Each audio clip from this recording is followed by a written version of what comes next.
Welcome to session 30 of our weekly systematic study of Bhagavad Gita from Gita Amritam Rasamalayam.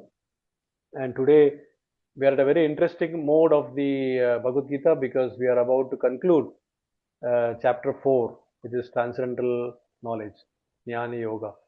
And again, thanking Arjuna Sakha Prabhu for readily accepting today's session because my position was dicey. I wasn't sure whether I can talk today in the travel, but he readily agreed.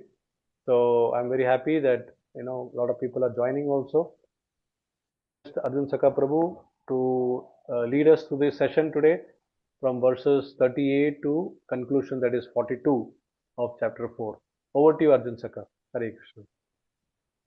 You are really blessed, Prabhuji, to have Arjuna Sakha.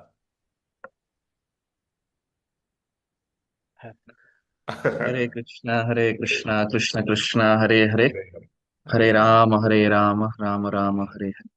Hare Krishna. Thank you everyone for very kindly joining from wherever we are joining from. It's very early here in the US. It's about 5:30 in the morning, but it's probably the best way to start one's day, to hear and chant about the Supreme Lord. Doesn't get any better. So I thank all of you all that because of your presence, I am being made to speak about Sri Krishna's eternal instructions to Arjuna, and not just to Arjuna, but to the whole mankind in the form of the Bhagavad Gita. Before we get started, let us chant the Mangalacharan prayers, also called as the invocation prayers, that brings in auspiciousness. Let's seek in the blessings of our spiritual superiors like Srila Prabhupada, and then get started in our today's discussion. Om Ajnanatimirandhasya ज्ञानञ्जनशलाखया चक्षुरुन्मिलितं येन तस्मै श्रीगुरवे नमः।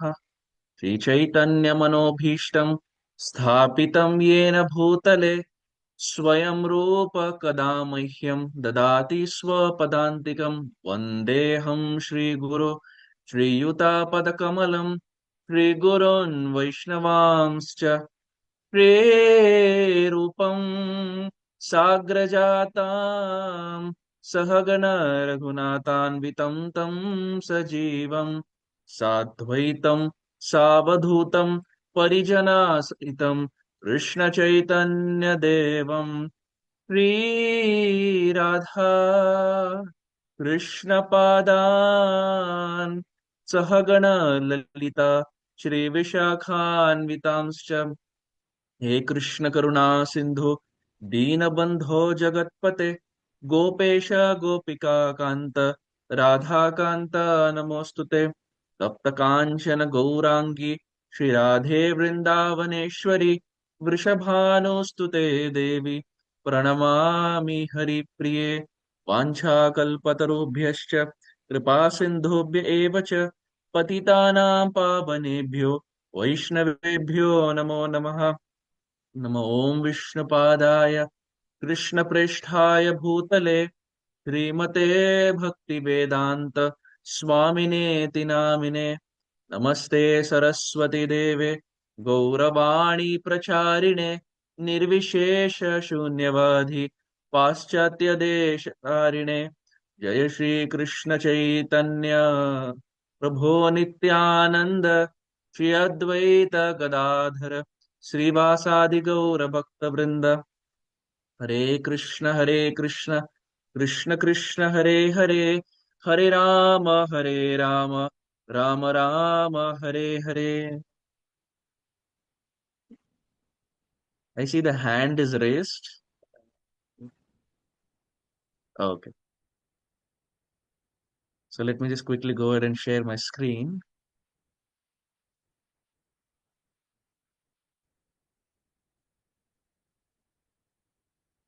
Can we confirm the screen is visible? Yes, Prabhuji, Yes, it is visible. yes, it is visible and clear. Yes. Okay. Thank you so much. So this morning or this evening, based on wherever we are joining from, we'll be doing Bhagavad Gita, that is chapter 4, verses 38 to 42. As mentioned earlier by my father, these are the last set of verses, last 5 verses from 38 to 42. which concludes the 4th chapter of the Bhagavad Gita. This is verse number 38. Nahi jnanena sadrisham pavitram iha vidyate tatsvayam yoga samsiddha kalena atmani vindati. Verse 38. So what is happening here essentially? Okay, I'll just give me a second. Okay, so I'll go back. So this verse 38, and in the translation, Krishna is explaining that in this world, there is nothing so sublime and pure as transcendental knowledge. Such knowledge is the mature fruit of all mysticism, and one who has become accomplished in the practice of devotional service enjoys this knowledge within himself in due course of time. So Krishna is basically talking about transcendental knowledge as to how it is sublime, and there is nothing that equates knowledge. And if we see on the top, Srila Sridhar Swami, who is the original commentator to the Srimad Bhagavatam, he presents a link. What is the link that's happening here? He's explaining that there is nothing as pure as knowledge. Then why doesn't everyone strive for this knowledge only? This is explained in 1.5 verses from now. Arjuna So in Sakha, a is the flow, recording button on? yes, it's on. Okay, thank you. So in a flowchart way of presenting, in this verse, what is Krishna explaining? One is transcendental knowledge, which is the spiritual understanding. And henceforth, we will see this word of transcendental knowledge. It will be abbreviated with TK, so transcendental knowledge. So this transcendental knowledge has 3 facets to it.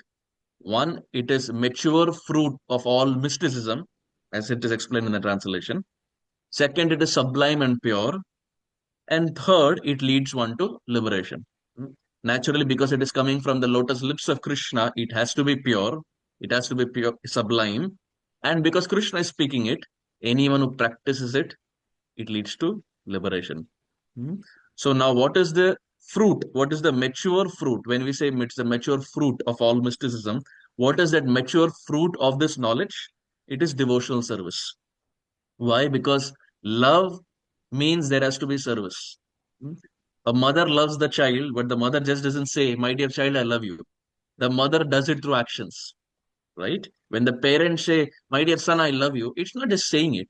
They do it through actions. Why? Because in English, love is a verb, and verb means action, which means love is always an action. It's not just verbally saying it, it's putting into practice. So if in this world, if the mother and father can do service to their child and demonstrate their love, similarly, on a spiritual plane, the devotee demonstrates his love to the Supreme Lord, to the divine, by devotional service. So this devotional service, we see, is also called in Sanskrit as seva. Oftentimes we see in colloquial language, it's called as seva. What is this seva? What does the seva mean? We see we can understand this analogy with, we're talking about Bhagavad Gita and Mahabharata.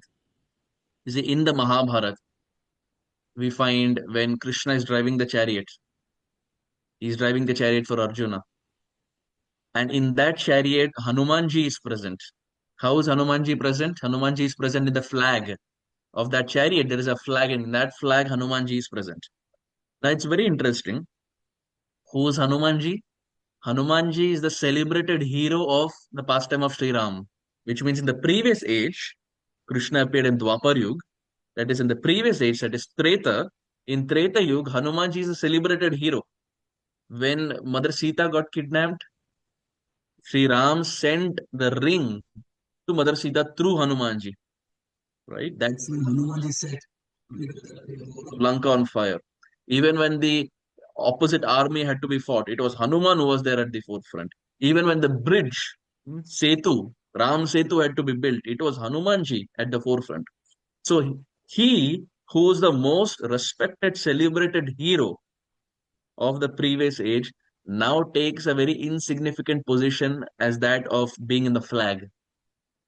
Now the interesting part is, when Arjuna got bewildered, which is what we are talking, the whole of Bhagavad Gita, when Arjuna gets bewildered and is not in a right state of mind, whether to fight, whether not to fight, my family members are there, this and that, At that time, Krishna ended up speaking the whole of Bhagavad Gita to convince Arjuna that Arjuna, you have to fight, you're a Kshatriya.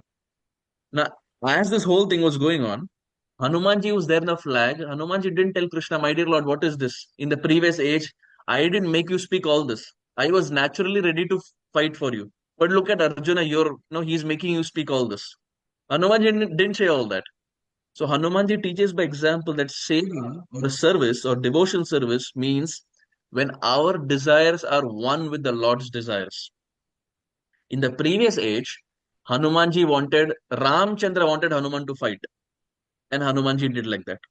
In the next age, Krishna wanted Arjuna to fight, but wanted Hanumanji on the flag. Hanumanji accepted. Hanumanji did not crib. He did not say that, my dear Lord, in the previous age I did so much, you're not giving me a prominent position in this age. He didn't say.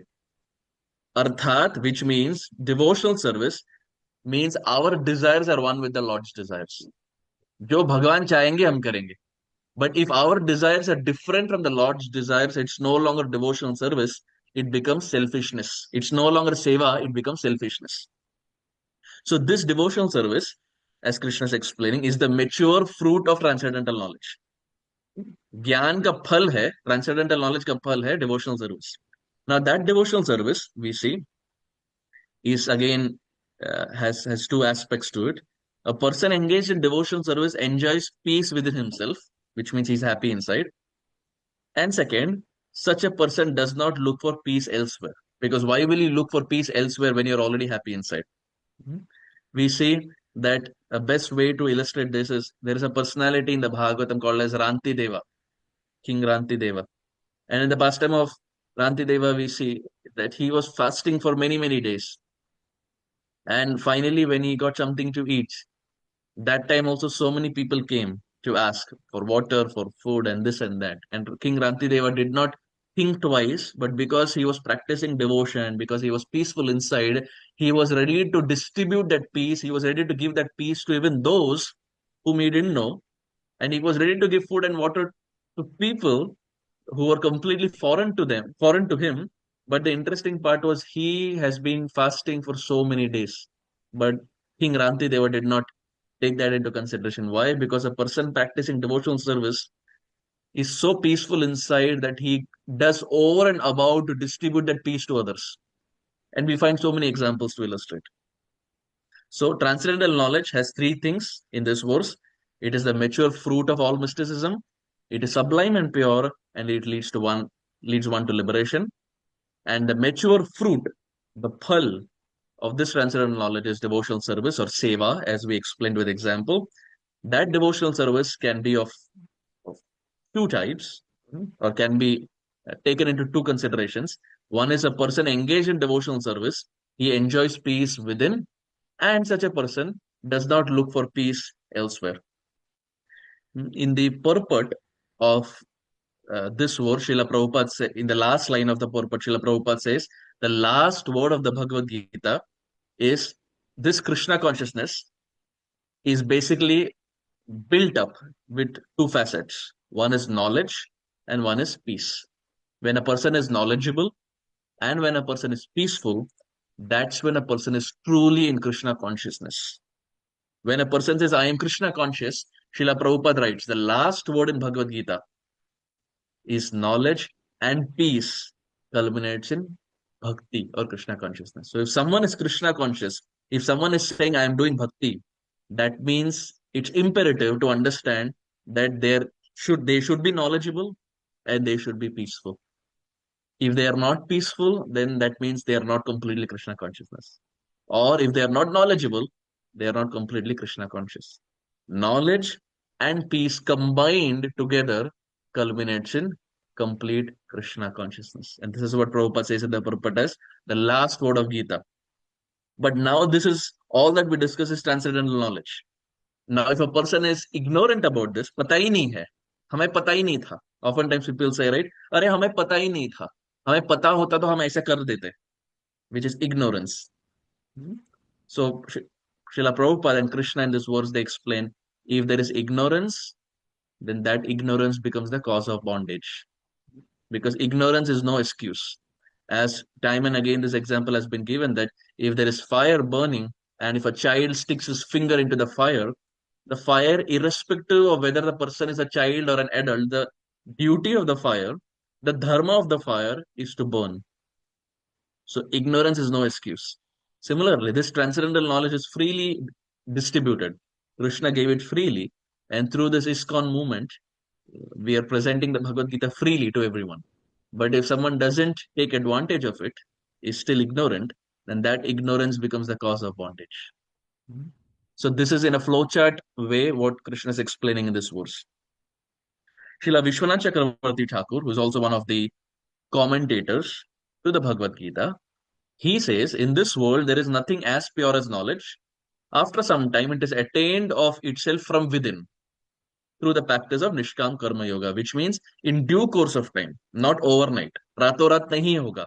In due course of time, slowly as the practitioner practices whatever Krishna has given, he will realize this inside his heart. Baladev Vidyabhushan was also one of the commentators whom Prabhupada has taken help of. When Prabhupada translates the Bhagavad Gita as it is, Prabhupada has taken help of Baladev Vidyabhushan, his Gita Bhushan, as it is explained.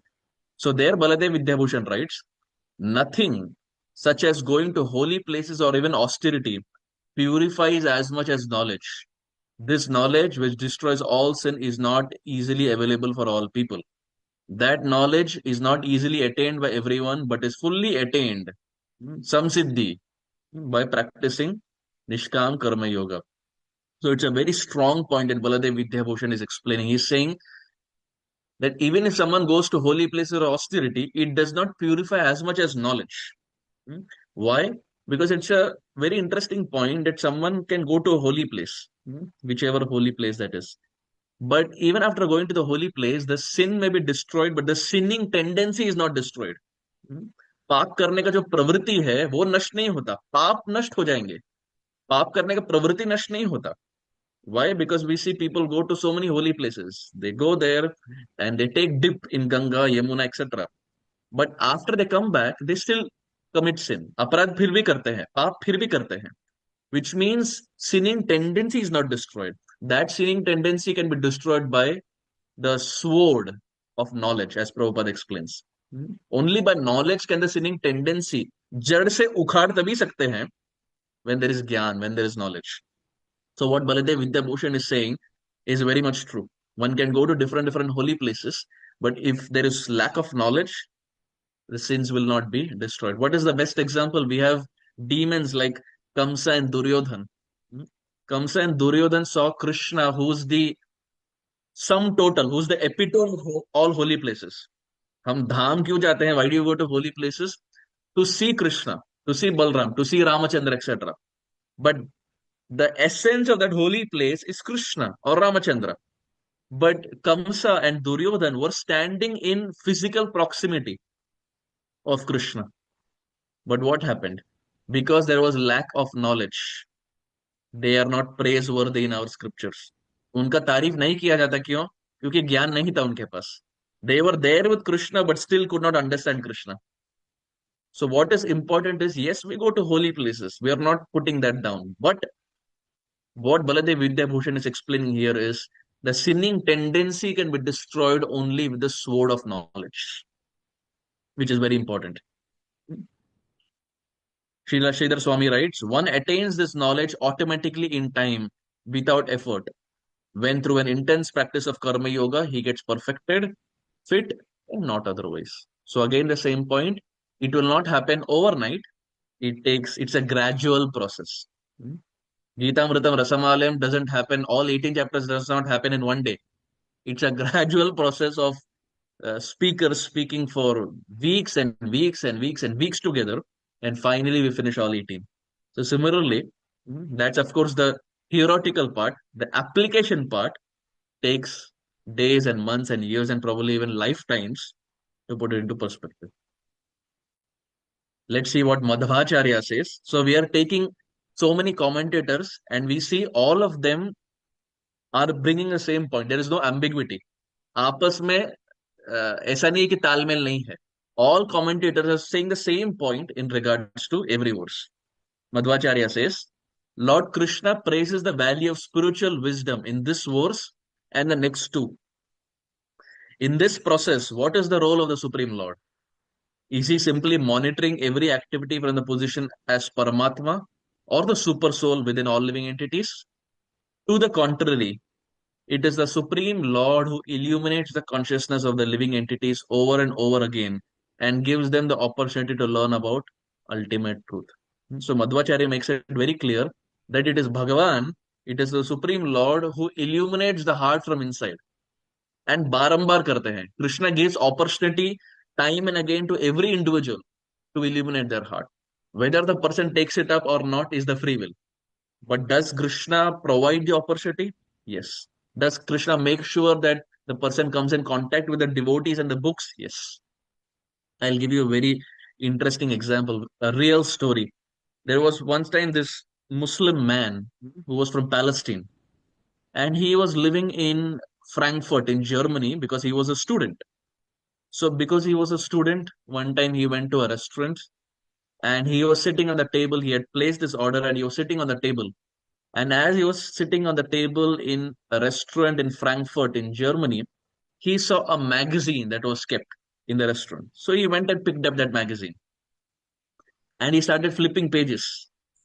And while he started flipping pages, in one of the page, it was written, "If you want to know God, bracket Krishna, come to me." Very strong statement. If you want to know God, that is Krishna, come to me. Who had written it? Srila Prabhupada. What was the magazine? Back to Godhead magazine. So this person, who was a Muslim from Palestine, he saw this and he was amazed that a person is so confidently saying that if you want to know Bhagavan, come to me, I will teach.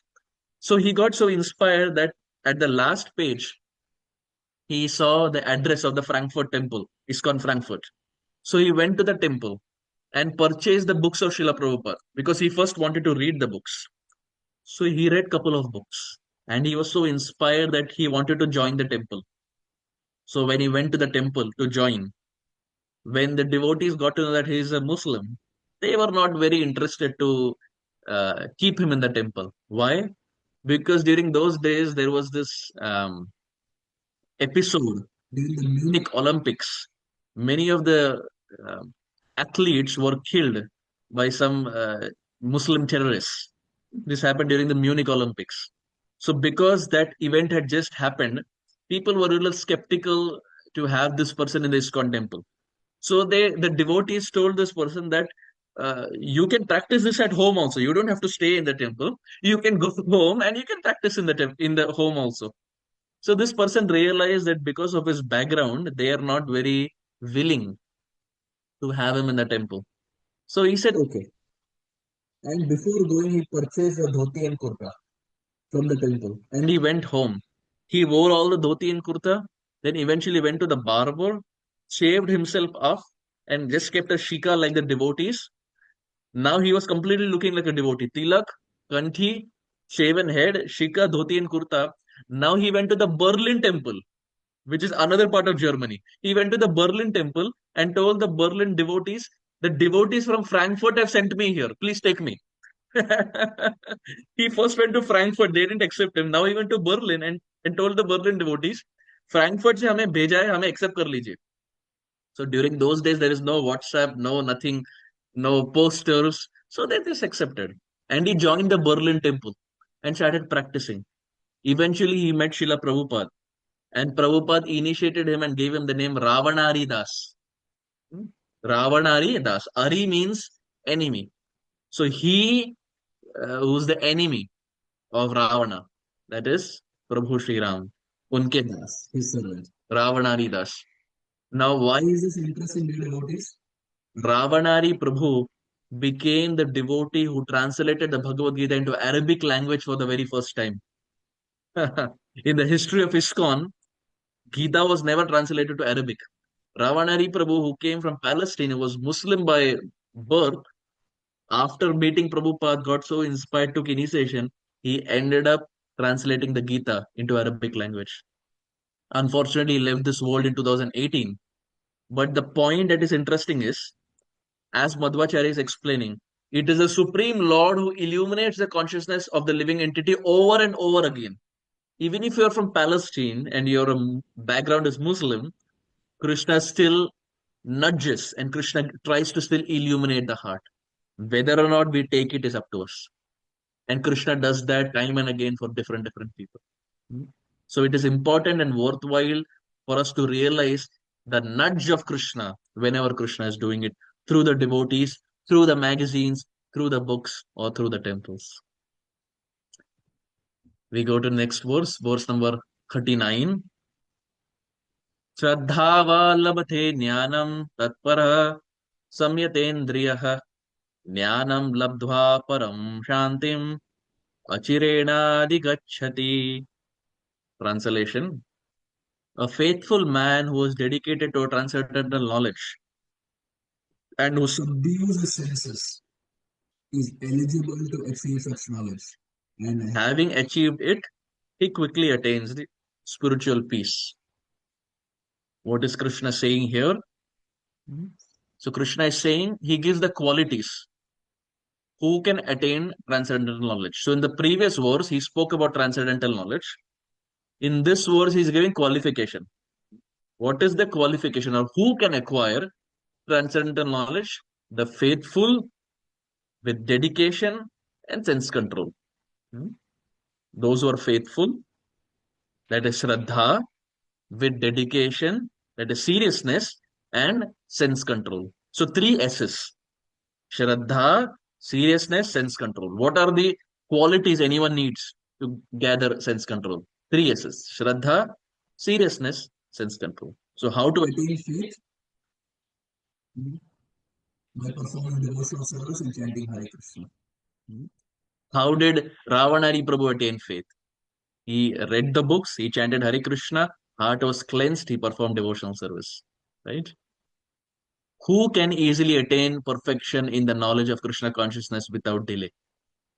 One who is faithful to Krishna, and second, he who has sense control, has control over his senses. So Krishna gives the qualification here. Who can attain this knowledge without delay? One, there is Shraddha, there has to be faith. What is Shraddha?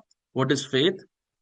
The Chaitanya Charitamrita explains, Shraddha Shabde Vishwas Kahe Sudrida Nishchay Krishna Bhakti Koile Sarva Karma Krita Hai. If you see to the left, Chaitanya Charitamrita explains that one who thinks that simply by acting in Krishna consciousness, one can attain the highest perfection. That is Shraddha, that is faith. Which means that personality who has understood in his heart that just by worshipping Krishna, my obligation to do everything else is complete. Just by watering the root, the whole tree is happy. Similarly, just by worshipping Krishna, my obligation for everything else is complete. That is Shraddha. Sudrida Nishtay. Such a person has strong determination. What kind of determination? Krishna Bhakti Kaile. Just by doing Krishna Bhakti, Sarva Karma Krita Hai. My obligation to do everything else is complete. And just by doing Krishna Bhakti, I will attain perfection. Now, this Shraddha, this faith gradually evolves over lifetimes. But this is the prerequisite Krishna says for a person who can get or obtain perfection in knowledge without delay. One has to be faithful and there has to be sense control. And third is, of course, as we said, there is Shraddha, seriousness, and sense control. 3 S's. Eventually, when the person chants Hare Krishna, cleanses the heart, performs devotional service, then the faith fructifies and becomes Sudrida Nishcha. It becomes very strong. Like we see that in the Ramayana, we have Vibhishan. Vibhishan is the brother of Ravan, and Ravan is a demon. But Vibhishan decided to follow his heart and decided to leave Ravan and come to Prabhu Sri Ram. When Vibhishan left Ram and crossed the ocean to serve Sri Ram, he wanted to do seva, devotional service, as we have been explaining. He wanted to perform devotional service to Prabhu Sri Ram. When he came there, The monkeys doubted Vibhishan. Why? Because it's natural. You're the brother of the opposite army. Even Sugriva doubted. But Hanuman said, my dear Lord, accept him. Why Hanuman said that? Because Hanuman saw it, that when his tail was set on fire, everyone was against him, except one person, Vibhishan. It was Vibhishan who was pleading to Ravan that, my dear Ravan, this is not how you treat a guest. He has come as a peace messenger, please leave him. And Hanuman saw this. So now when Vibhishan came back to Prabhu Sri Ram to seek refuge, Hanuman said, my dear Lord, accept him. He is showing faith unto you, please accept. And because Vibhishan demonstrated faith unto the lotus feet of Sri Ram also mutually being Bhagavan demonstrated faith towards the devotee. So it's not just the devotee showing faith. When the devotee shows little faith, the Lord also shows faith towards the devotee. So it's a two-way traffic. It's not that Bhagavan hai, isliye Bhagavan Shraddha nahi dikhaenge. No. The devotee shows little faith, the Supreme Lord shows faith 10x. But why did Sri Ram show faith unto Vibhishan, even though he was the brother of the opposite army, brother of Ravan? Only because he was sincere, he was faithful, he was serious, and he has sense control. Vibhishan had these three things. He was faithful, he had Shraddha unto Sri Ram, he was serious to serve Sri Ram, and of course he had sense control. And because of this, Prabhu Sri Ram accepted him and demonstrated faith unto Vibhishan. So much so that Vibhishan showed little faith towards Sri Ram. When Ram won the battle, Ram showed so much faith unto Vibhishan that he ended up making him the king of Lanka. That Vibhishan, who was practically ousted, now because of showing faith unto the lotus feet of Bhagavan, Bhagavan showed so much faith that he made him the king of Lanka. So it's a mutual. The devotee shows faith, the Lord also shows faith. In the translation, Prabhupada is explaining, a faithful man who is dedicated to transcendental knowledge and who subdues his senses is eligible to achieve such knowledge. And having achieved it quickly, attains the supreme peace. So Vishwanath Chakravarti Thakur, he writes, there should be faith in the scripture, he should be fixed in the practice of Nishkam-Karma Yoga, and finally, there should be control of senses. And because of all these three, one attains knowledge. So again, it's in line with what Srila Prabhupada gave. So Srila Prabhupada is making it easy. Three questions. Who can attain knowledge? This transcendental knowledge. कौन प्राप्त कर सकता है? श्रद्धावान. That is why in the song also we say, श्रद्धावान जन है, श्रद्धावान जन है, प्रभु आज्ञाए माय भागे भिक्षा, बोलो कृष्ण, भजो कृष्ण, करो कृष्ण शिक्षा. Only, even Nityananda Prabhu says, only those who are Shraddhavan, faithful, they can get the mercy of the Supreme Lord. So who can attain this knowledge? Faithful person and one who controls his senses. Who is a faithful person? One is called a faithful man who thinks that simply by acting in Krishna consciousness, he can attain the highest perfection. Shraddha Shabde Vishwas Kahe Sudrida Nishchay, Krishna Bhakti Koile Sarva Karma Krita Hai. How to attain this faith? By the discharge of devotional service and by the chanting of Hare Krishna Mahamantra, which cleanses material dirt. I recently heard this story, very interesting, that one time there was this person who was put behind bars. He became a prisoner. Why? Because he ended up killing two people who are not white in complexion, so a racist basically. He ended up killing two people and he was put behind bars and it was without parole, which means without bail. So lifelong in jail. There's no way of coming out. So now he was in jail and eventually by the mercy of Krishna, he got in touch with ISKCON's prison ministry. So ISKCON's prison ministry is that wing of ISKCON where the devotees go to the prison and distribute books and try to preach. So he came in contact with the prison ministry and he got the Bhagavad Gita as it is. He started reading the Bhagavad Gita as it is. Exactly the same book that you and I are reading. Being in the jail, करने के लिए कुछ है नहीं. He started reading the Bhagavad Gita as it is. He got so inspired reading Bhagavad Gita that he started chanting Hare Krishna.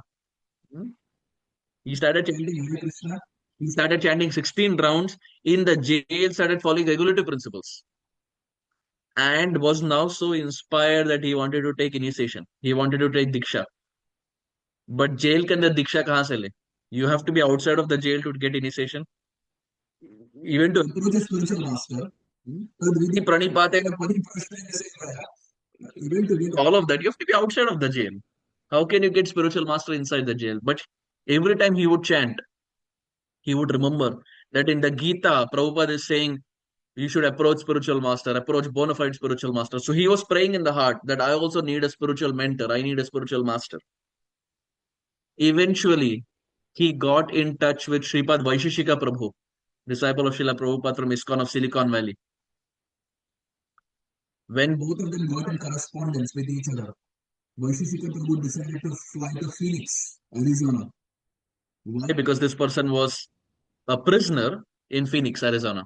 So Vaisheshika Prabhu from California flew to Phoenix, Arizona to meet this person, was so inspired learning his determination to practice bhakti inside the jail, was so inspired seeing his faith, was so inspired seeing his seriousness and sense control inside the jail.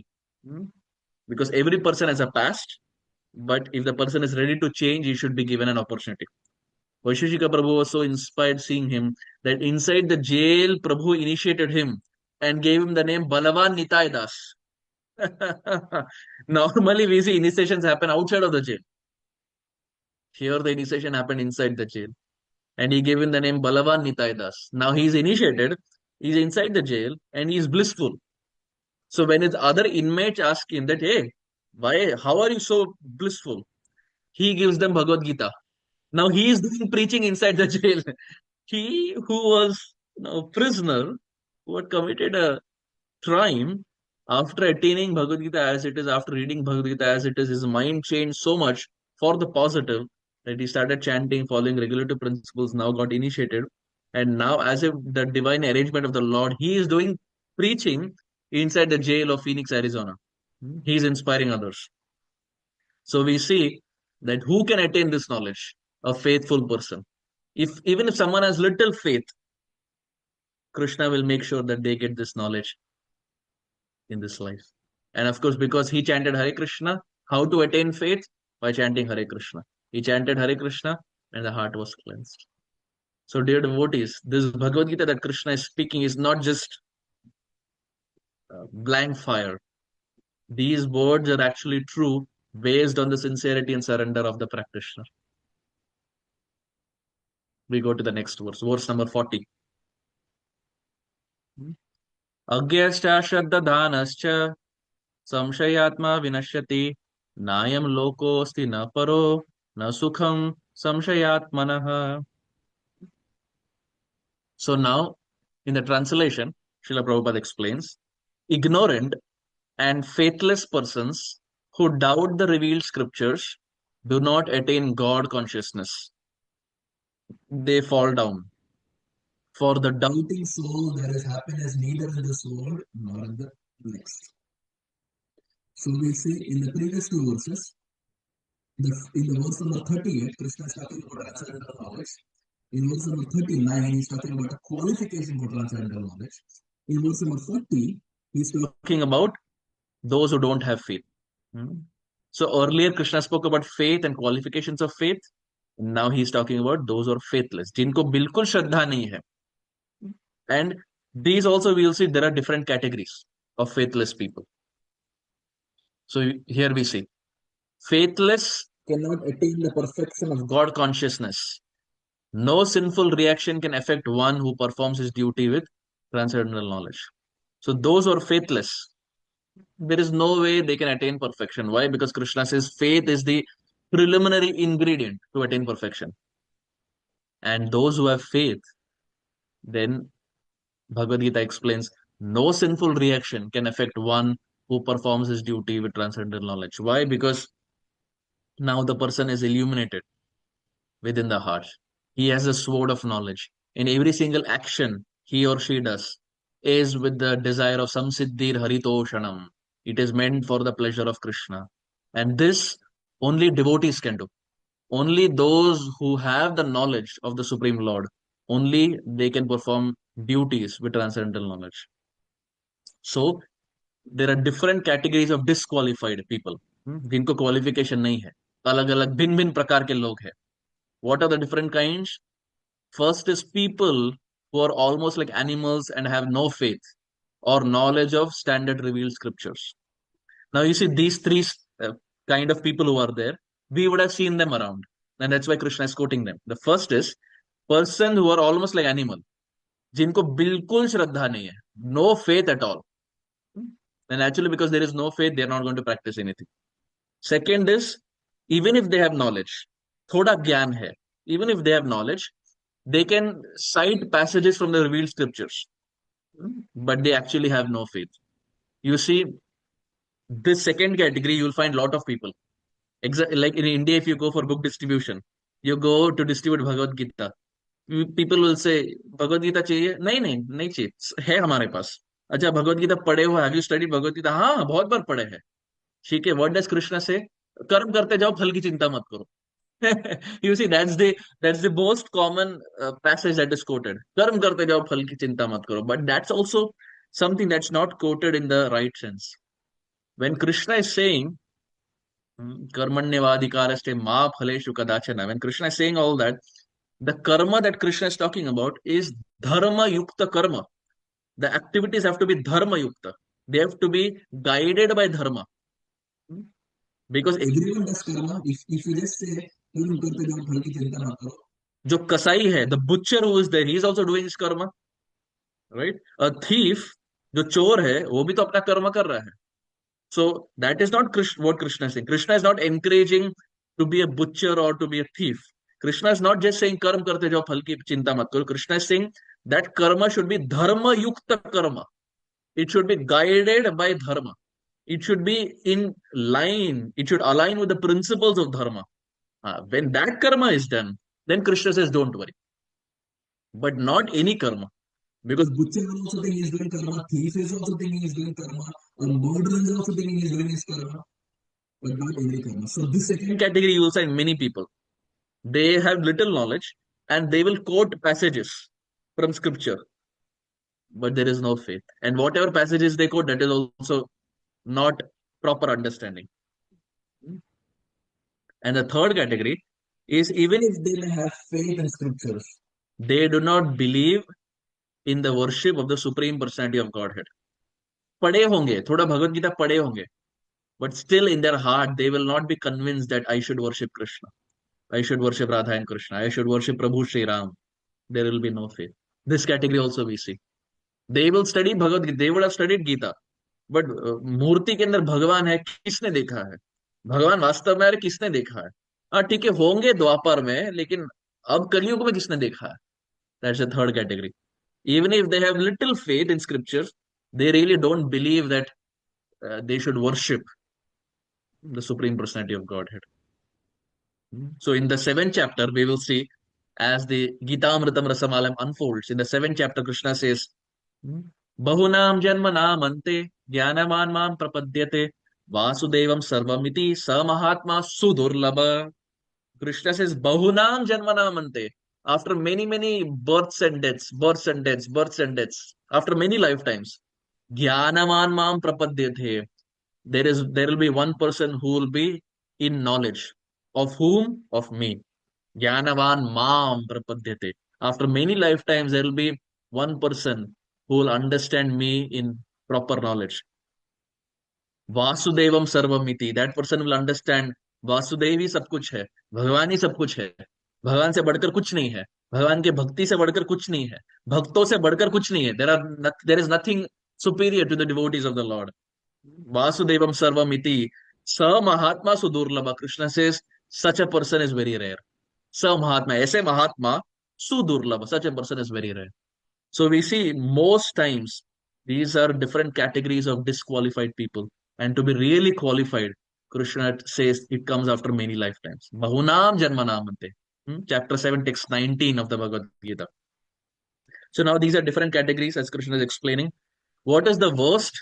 Those who have no faith and is always doubtful and make no progress. There is zero faith and they're always doubting. ऐसे करने से वैसा होगा, किसने देखा है? If by doing bhakti or by chanting Hare Krishna, heart will be purified, who has seen it? Those who are always doubtful and there is no faith, such a person will never make any advancement. They will never make any advancement, and they will only criticize others. But Krishna says, what is the solution to success? So Krishna gives a problem statement and he gives a solution also. Every verse he will say. Krishna gives a problem statement which is visible around, and then he gives a solution. What's the solution? Follow the principles of the revealed scriptures with faith and rise to the platform of knowledge. There has to be little faith that everyone needs to start. When we went to our school and kindergarten, and when they told us A, B, C, D, E, F, G, and 1, 2, 3, 4, 5, 6, we just accepted. And based on that, a person leads the next 70, 80, 90 years of their life based on one principle which was taught in his childhood, right? And life unfolds based on what we learned, and then everything falls into perspective. Why? Because the child put his faith in whatever the teacher taught. So if we can put faith in teachers of this world, why not put faith in the ultimate teacher who's Bhagavan himself? जब इस जगत के लोग पर हम श्रद्धा रख सकते हैं, भगवान पे क्यों नहीं रख सकते? Why should there be so much questions and ambiguity in having or accepting the Supreme Lord as Bhagavan?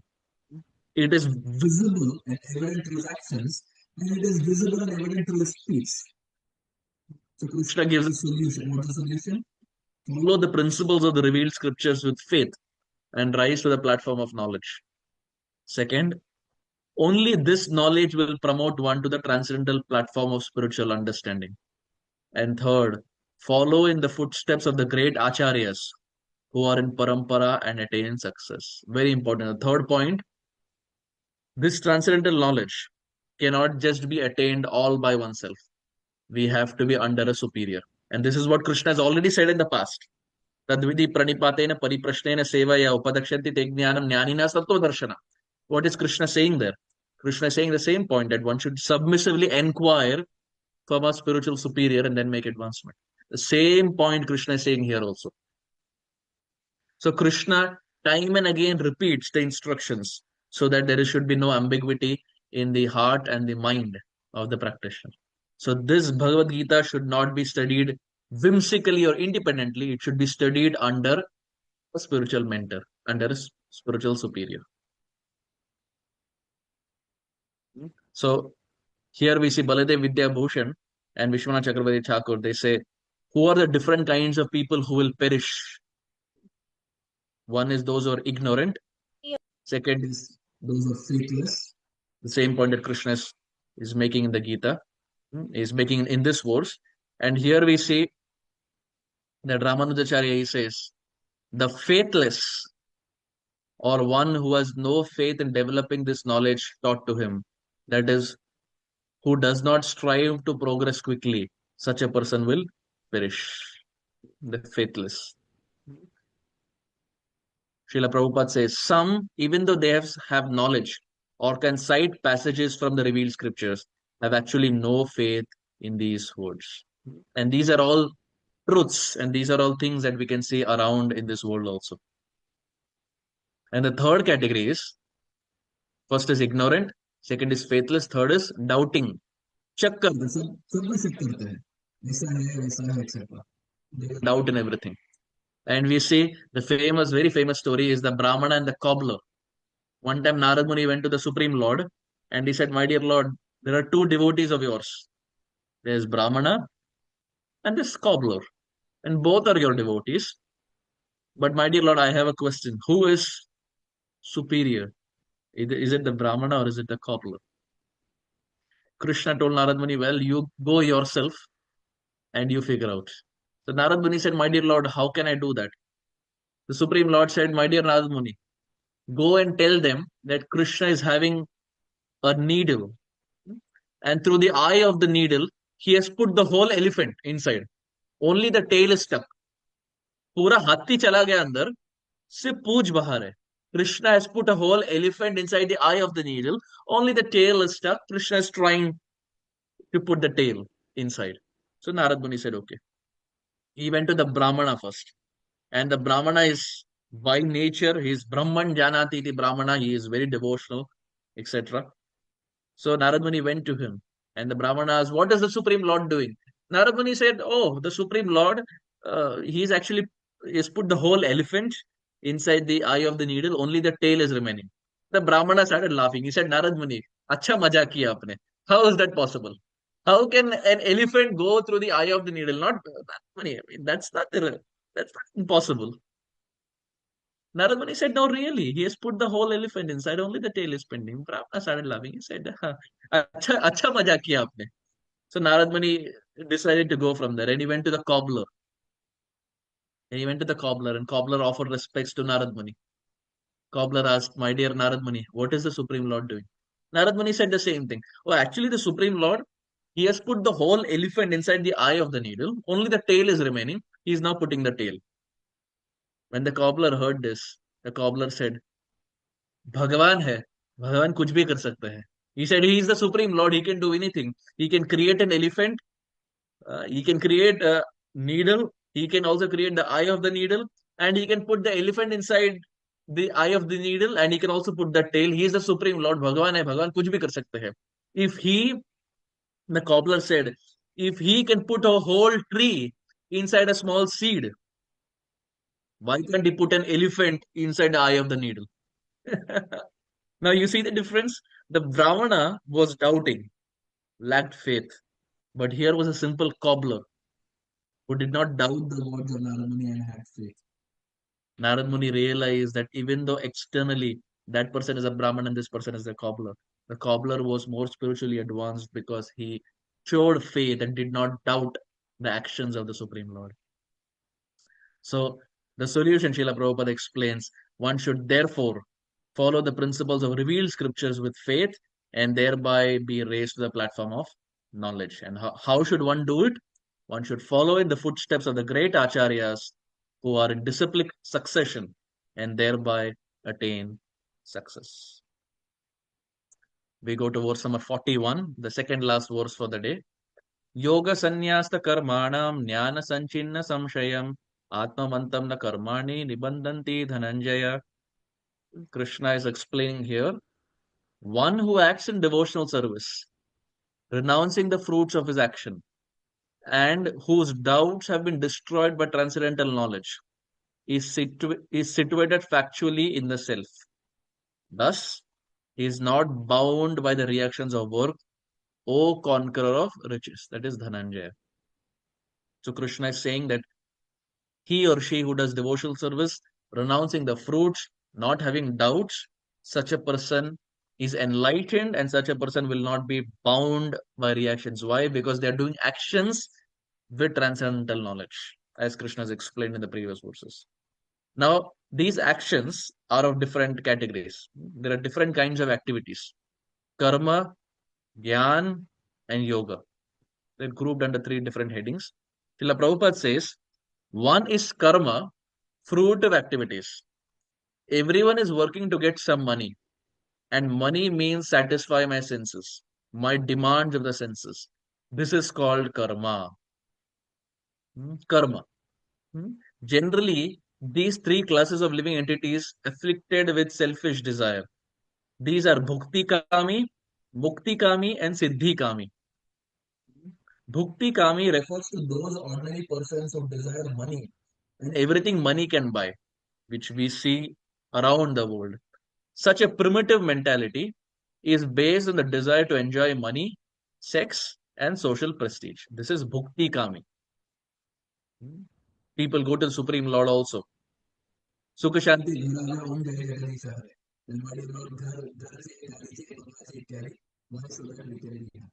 This is bhukti kami.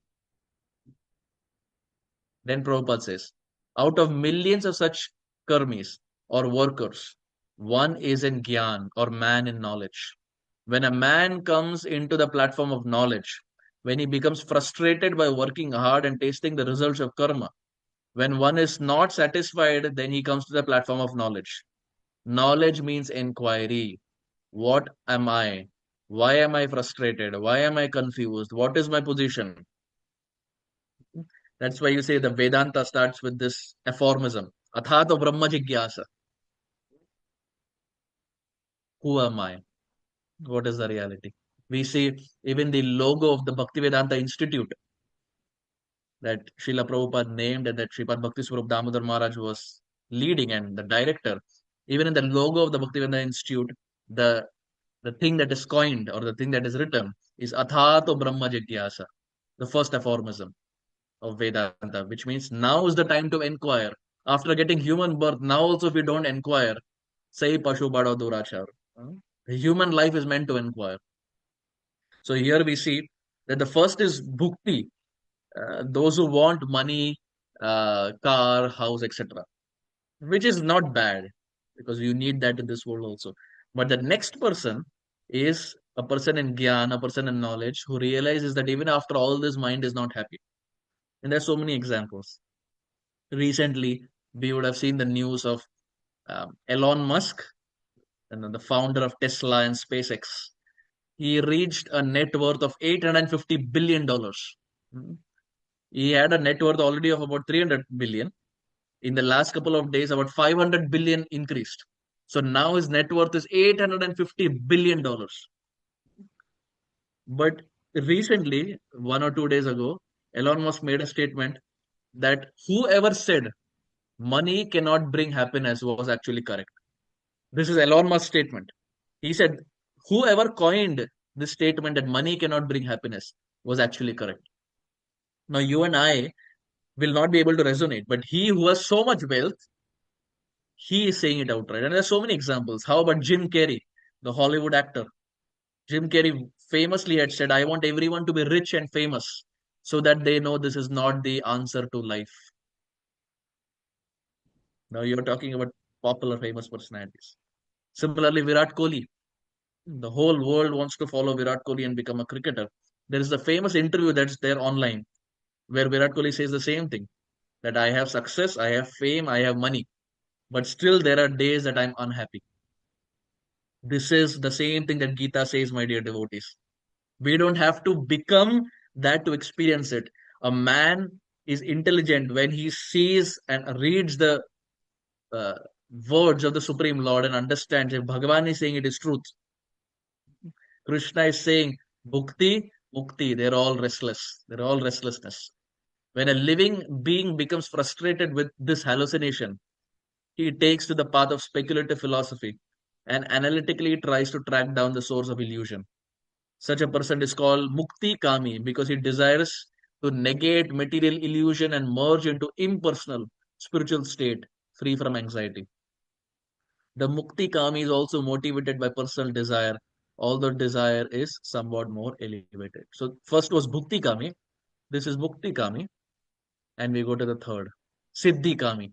Similarly, the Siddhi Kami or the mystic yogi who desires the spectacular powers of mystic yoga, such as making oneself smaller than the smallest, or lighter than the lightest, is also infected by material or selfish desire. Therefore, it is said, Sakali Ashant. The Bhagavatam explains, Bhukti, Mukti, Siddhi, Kami, Sakali Ashant, Krishna Bhakta Nishkam Ata Eva Shant. These three kind of people are Ashant, restless. Bhukti Kami, Mukti Kami, Siddhi Kami. Sakali Ashant. But who is Shant, who is peaceful? Krishna Bhakta Nishkam Atha Eva Shant. Bhagavatam explains. Those who are Krishna Bhakta, they will be Shant. So we see in this pendulum also, we have one who is a bhogi, which is again extreme. One is a tyagi, which is again extreme, but a devotee is in the center. A bhakta is in the center. He will know how to collect wealth and use that wealth for Krishna. And he will not be a tyagi because he will understand how much to renounce for the pleasure of the Supreme Lord. Whatever the Lord has said, he will renounce that much. And primarily Yukta Vairagya, he will renounce uh, and use that in the service of the Supreme Lord. He will renounce it for himself, but use it for the Supreme Lord, called as Yukta Vairagya. So here we see Srila Prabhupada is saying, so one has to understand it is not to be accepted blindly. It is not forced upon anybody. Try to understand scrutinizingly with all your arguments, and you will find it sublime. It is sublime.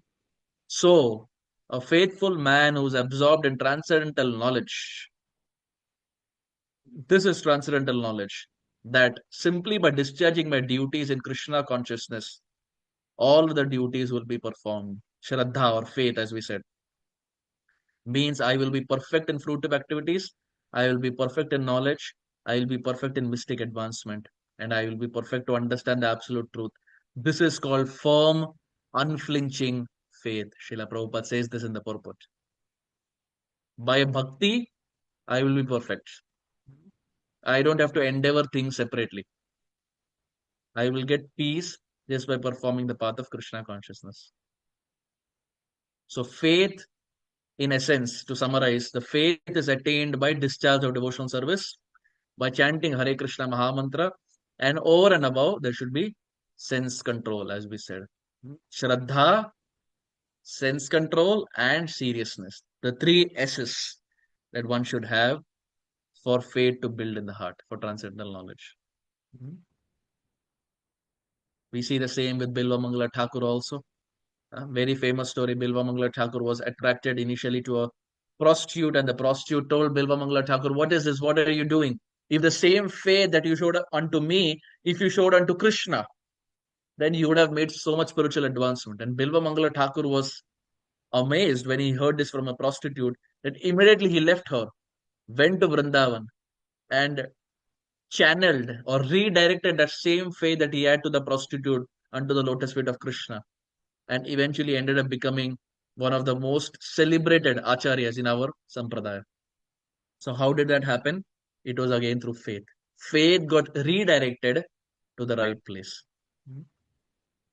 So in essence, Srila Prabhupada says, what is the essence of everything? To always remember Krishna and to never forget him. Because when someone always remembers Krishna, there can be nothing wrong. Kathanchana smrite yasmin duskaram sukaram bhavet vismritam viparitam siyachi chaitanya namamitam. The Chaitanya Charitamrita explains Kathanchana smrite yasmin. Just by remembering the Supreme Lord little, duskaram sukaram bhavet. That which is duskaram, which is very difficult to obtain, sukaram becomes very easy. Vismritam viparitam syat. But if someone forgets the Supreme Lord, then that which is easily obtainable becomes difficult. Shri Chaitanya Namamitam.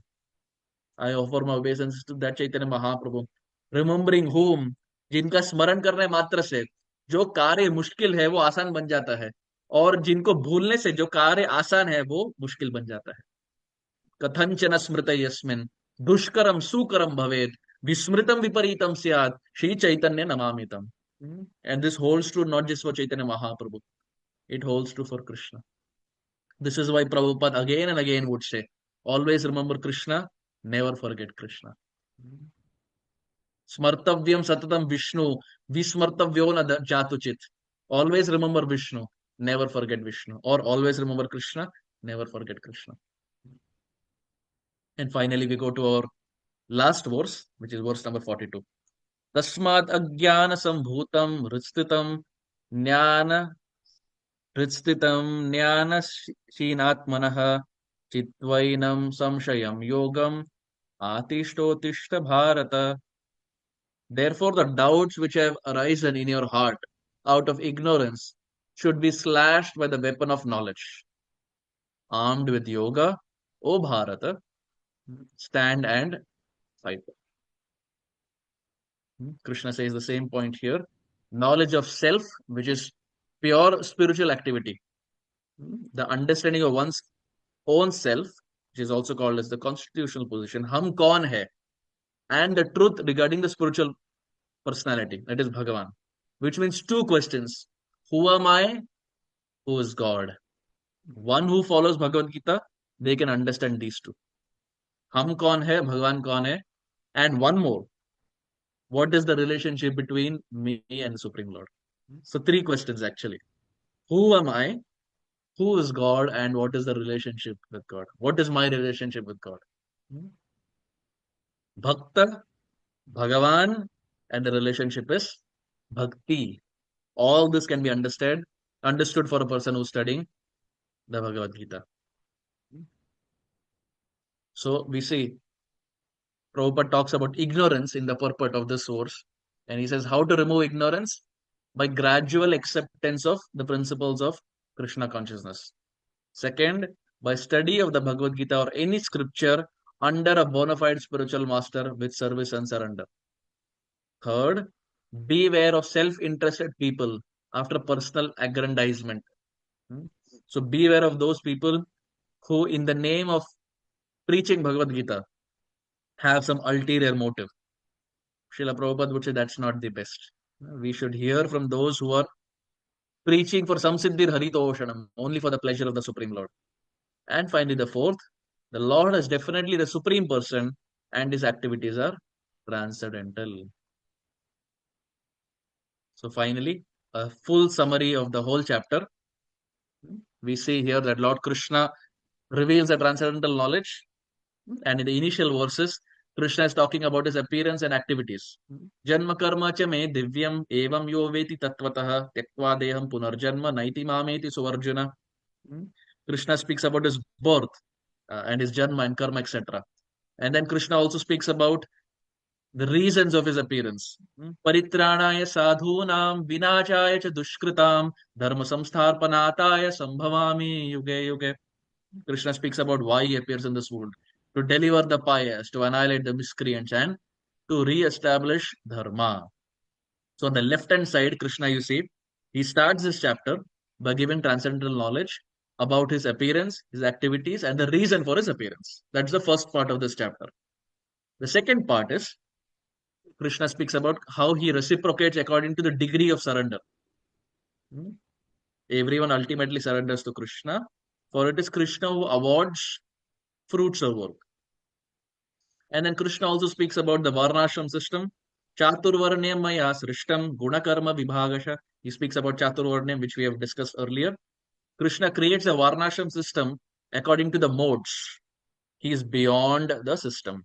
भगवान बनाते हैं, but भगवान उससे बंद नहीं जाते. The Chaturvarnyam maya srishtam is for us. It's not for the Supreme Lord. And all liberated souls who act without becoming entangled, knowing Krishna gives results and creator of Varnashram. All liberated souls act without becoming entangled. And Arjuna should therefore perform his duty and fight for Krishna, but with detachment.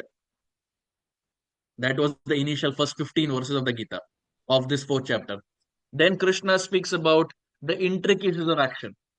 And so many different types of actions that we have seen, and I'm pretty sure Shyam Sundar Prabhu and my father would have explained it very nicely of the different intricacies of action that Krishna explains. And then finally, the last part of this chapter is about transcendental knowledge, ignorance, faith, and three types or three symptoms of a spiritually advanced person. Shraddha, sense control, and seriousness. Krishna describes different types of sacrifice recommended in Vedas that culminates into transcendental knowledge. So these are the different 5 aspects of this chapter. So what is the conclusion finally? Krishna commands Arjuna to destroy his doubt by spiritual knowledge. And armed with yoga, Krishna tells Arjuna, my dear Arjuna, stand up and fight for what is wrong.